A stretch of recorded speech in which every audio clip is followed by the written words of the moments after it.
Bonjour. Dans ces moments de rupture de communication physique, je m'adresse à vous par cette vidéo. Je tenais très sincèrement à vous remercier toutes et tous pour votre engagement et le respect du travail bien fait. Les éleveurs ont fortement apprécié l'engagement d'XR Repro, qui a su être auprès d'eux pour leur apporter le service et ainsi garantir leur équilibre financier. XR Repro, tout comme les éleveurs, fait partie d'un maillon de la filière. Chacun à son niveau contribue au développement de la valeur ajoutée.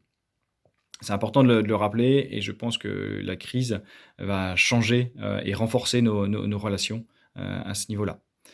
À nous d'en profiter justement et de continuer à apporter et à défendre, et à mettre en valeur, nos offres et les services, que nous mettons en place pour les éleveurs et pour cette, filière. Ces changements brutaux, ne sont pas faciles à appréhender, mais l'organisation qui est mise en place aujourd'hui, permet de répondre efficacement à nos adhérents. Nous devons poursuivre dans ce sens, tout en respectant les gestes barrières pour assurer la sécurité de tout le monde et continuer au développement des services chez nos éleveurs.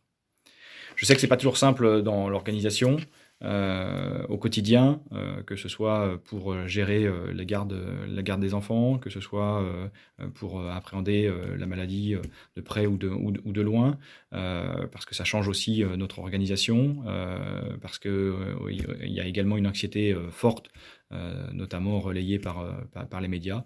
Mais chacun, que vous soyez sur le terrain ou que vous soyez en télétravail, on doit tirer dans le même sens, c'est-à-dire l'excellence pour nos éleveurs. Ce sont des valeurs très, très fortes, aujourd'hui dans le monde actuel et ce sont des valeurs que porte, la coopérative. L'objectif principal, du conseil d'administration, et du CODIR, aujourd'hui, c'est de faire face, à cette crise, à l'organisation, que nous devons mettre en place pour respecter, la sécurité et la santé, de tous, tout en assurant, le travail, à faire chez nos adhérents. Il est trop tôt aujourd'hui pour tirer des conclusions sur la baisse éventuelle du chiffre d'affaires. Ce que je sais aujourd'hui, c'est qu'il faut continuer à être présent chez nos éleveurs. Il faut continuer également à entretenir des relations autres, notamment via les réseaux sociaux, que ce soit WhatsApp, que ce soit Skype ou autre. C'est important de développer ça parce qu'on sait qu'effectivement les communications physiques sont plus compliquées, donc on doit les remplacer par autre chose.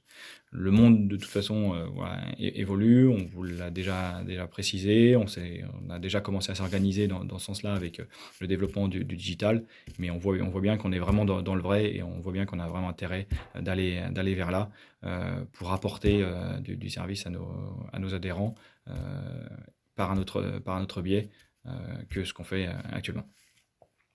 Nous allons rapidement revenir vers vous pour reparler donc des formations au mois de mai et de juin qui vont être reportées. On est en train de voir comment on peut s'organiser différemment et puis on va revenir également vers vous pour apporter la nouvelle organisation après le 11 mai. On a la chance d'avoir le droit de travailler, de pouvoir travailler. Alors profitons-en pour s'organiser, pour montrer qu'on est fort, et ça renforcera de toute façon voilà, notre image et l'avenir d'XR Pro. Ça, c'est aussi des points importants. Nous travaillons pour aujourd'hui et également pour l'avenir. Continuons tous à nous serrer les coudes. Des jours plus clairs vont arriver, j'espère, le plus rapidement possible. Et en tout cas, merci encore à toutes et à tous, et soyons fiers de travailler chez XR Pro.